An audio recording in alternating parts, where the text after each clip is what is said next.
Hello everyone, I am in a random city somewhere in Spain. I have 24 hours to explore it and locals tell me, just tell everyone it's just okay to visit because they don't want to share this beauty with you. And maybe you have already guessed it from the sign behind me, but let's explore Murcia.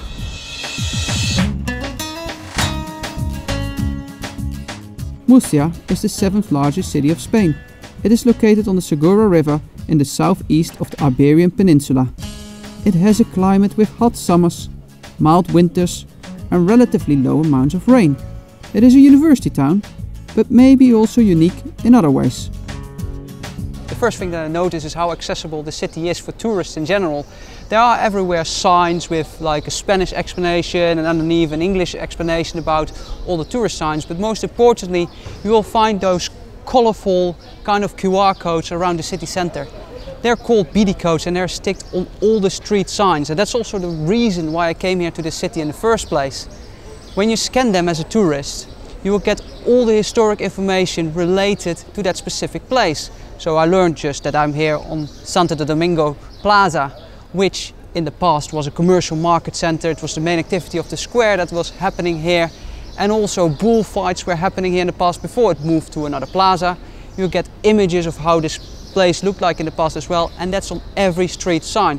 Most importantly, it's not only accessible for me, but it's available in 32 languages automatically, so probably you can access it as well in your own language, and it works for blind and visually impaired people, so it really makes this place accessible as a tourist. Be prepared that the weather in Murcia can get extremely hot. I was here on the 1st of June and temperatures already exceeded 35 degrees Celsius. The same would be the case for July and August, with barely any rain. But there are ways to survive this heat. What I love about these old cities in Spain is even though it's the first week of June, 30 degrees during the middle of the day. But because these old centers are all built in a narrow way, high houses up, that makes it all very comfortable here because of the shadow that's always present here when you walk around.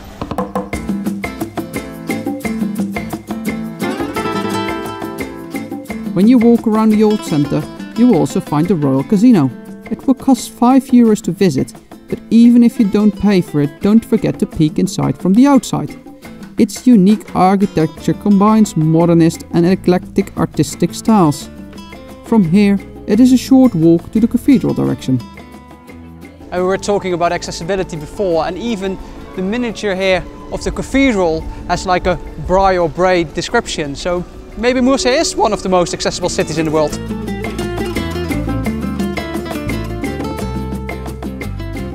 There's no better place than in front of Murcia's cathedral, where you see its history coming together.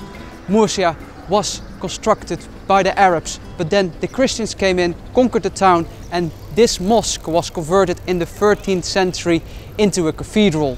And as usual at the time, construction didn't really go fast. It lasted until the 18th century till this building was completed. That's why the front style of the cathedral is mainly Baroque style, but the inside is Gothic. You would almost forget that also at this place is Palacio Episcopal, or how you would pronounce it anyway. And even that is an impressive building with a Rococo style building with 2 facades.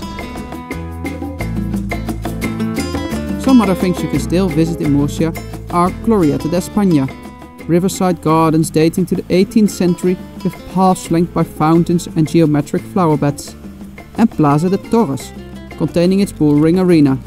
Of course, don't forget to get lost through its streets and enjoy the delicious food. But what do I think in the end of Murcia as a city for tourists? I think this square sums it up quite nicely what Murcia is about. It looks nice, it has the tapas bar, it comes to life in the evening, you really can feel that Spanish culture, but maybe in this instance the Spanish local is right. It's just alright. At least you can explore it in 24 hours, but I wouldn't recommend you to visit this place if it's your first time, your second time, or maybe even your third time in Spain. However, the stories that I've heard, the other things that you can do when you're staying in Murcia sounds pretty exciting. I really want to come back, to go south at the seaside, where this is the only place in Spain on this side of the island where you can see the sunset diving into the ocean because of the kind of Key West area idea, like they say it's the most beautiful sunset that you can see from Spain. That sounds like exciting. It is all about adventure, outdoor, hiking area, water rafting, canoeing, like there's a great outdoor adventure spirit here in this area as well. So probably it's worth an additional visit to visit the outside of Murcia, but just Murcia itself is just okay.